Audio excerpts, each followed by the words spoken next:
Assalamualaikum warahmatullahi wabarakatuh. Ya, perkenalkan, nama saya Ahmad. Saya berasal dari desa di ujung timur Kabupaten Malang ya.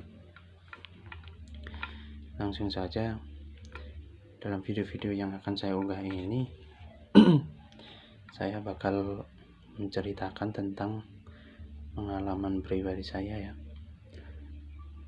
Dan insya Allah ini nyata karena saya mengalaminya sendiri.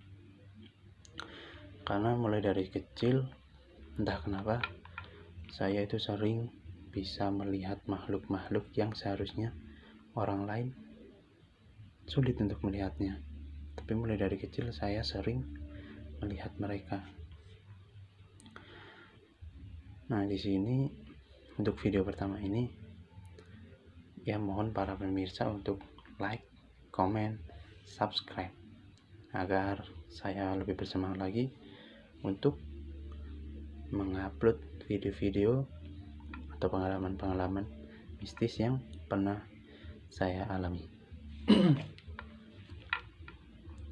Yuk, untuk cerita yang pertama akan saya ceritakan pengalaman yang mungkin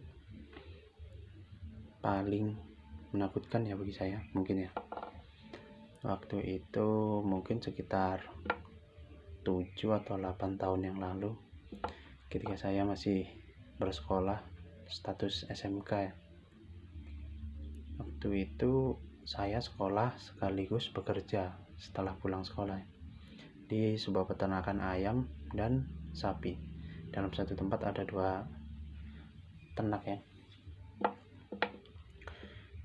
Jadi langsung saja ke cerita yang pertama. Ketika itu malam hari, karena kalau habis maghrib saya dan teman saya itu pulang untuk ya kegiatan di rumah lah. Nanti sekitar jam 9 malam saya dan teman saya itu kembali ke tempat peternakan tersebut. Cerita ketika itu sekitar jam 9 kami sampai di peternakan tersebut. Namun ketika kami tiba di peternakan tersebut, kok semua lampunya masih mati. Terbesit di pikiran, loh lah kemana bapak-bapak yang biasanya nunggu? Kan di sana ada 1 orang yang nunggu dan kami yang membantu lah. Akhirnya setelah menunggu sekian lama di depan gerbang, kami memutuskan untuk memanjat itu gerbang besi ya. Mudah untuk dipanjat. Akhirnya kami manjat.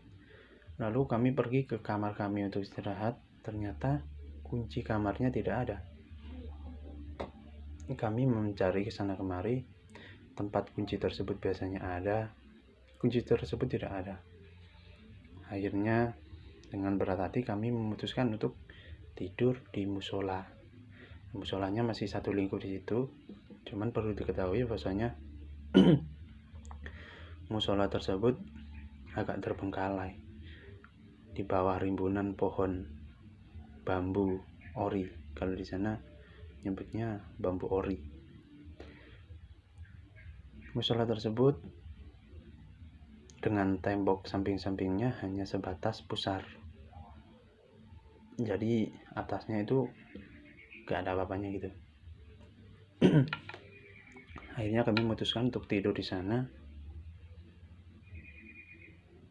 Dan pada malam harinya sekitar jam 10 kami terlelap tidur. Sekitar jam 10 ya, kami terlelap tidur. Namun rasa tidak enak itu menyelimuti kami sebenarnya. Kayak ada sesuatu yang tidak mengenakan. Akhirnya sekitar jam 11:04 atau setengah 12 saya terbangun. Dan ini pengalaman yang sangat mengerikan bagi saya. Dengan posisi tidur, kepala saya berada di bagian timur, sementara kepala teman saya ada di bagian barat. Jadi kami agak bersimpangan gitu. Lalu dengan keadaan sangat sadar, saya melihat bahwasanya ada pocong tepat di atas kepala teman saya. Dia mungkin tidak tahu, tapi saya dengan jelas saya melihatnya. Pocong tersebut memandang ke arah saya dengan mata yang merah, namun dengan kain kafan yang lusuh yang sangat menakutkan, yakni wajahnya. Wajahnya pucat, sangat pucat, dengan banyaknya ulat-ulat di mukanya. Campuran darah dan nanah di mukanya semakin menambah menakutkannya dia. Akhirnya dengan rasa takut dan shock ya waktu itu jelas, saya berusaha sekuat mungkin, sebisa mungkin saya membaca doa yang saya bisa. Saya membaca doa tersebut berulang kali, membaca istighfar. Akhirnya saya menarik selimut sarung saya.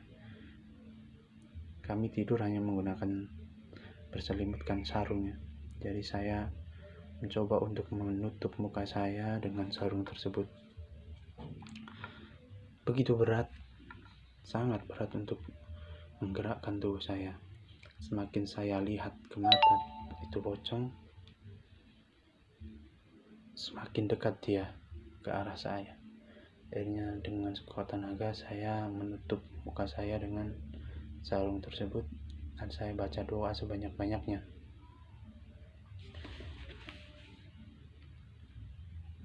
Akhirnya saya bisa menutup muka saya dengan sarung dan saya berusaha untuk memejamkan mata saya sambil senantiasa berdoa agar makhluk tersebut cepat menghilang. Mungkin sekitar 10 atau 15 menit saya memberanikan diri untuk membuka sarung dan membuka mata saya. Alhamdulillah si pocong tersebut sudah pergi. Perlu pemirsa ketahui, orang Jawa dulu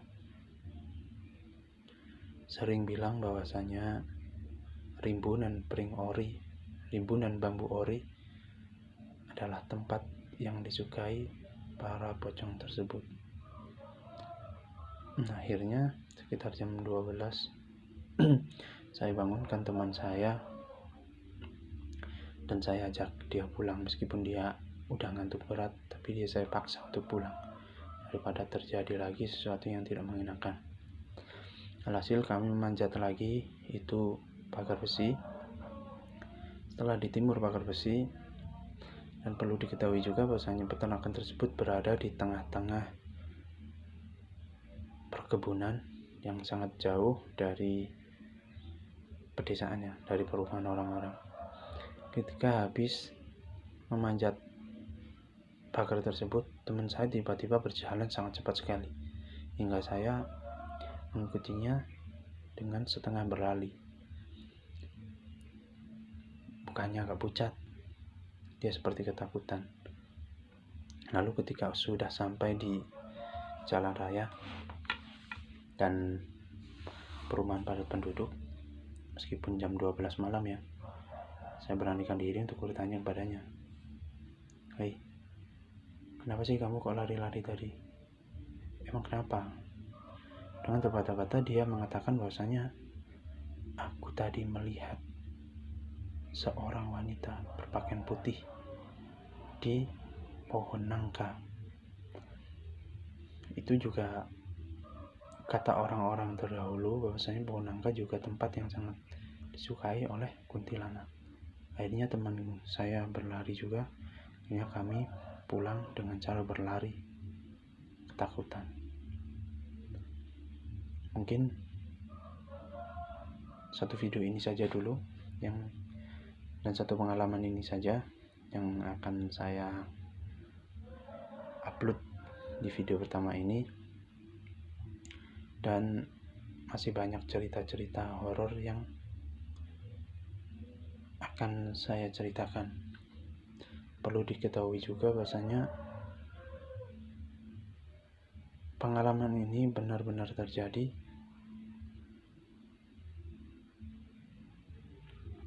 dan nyata ya, karena saya sendiri yang mengalaminya. Oke, makasih sudah menonton video saya. Assalamualaikum warahmatullahi wabarakatuh.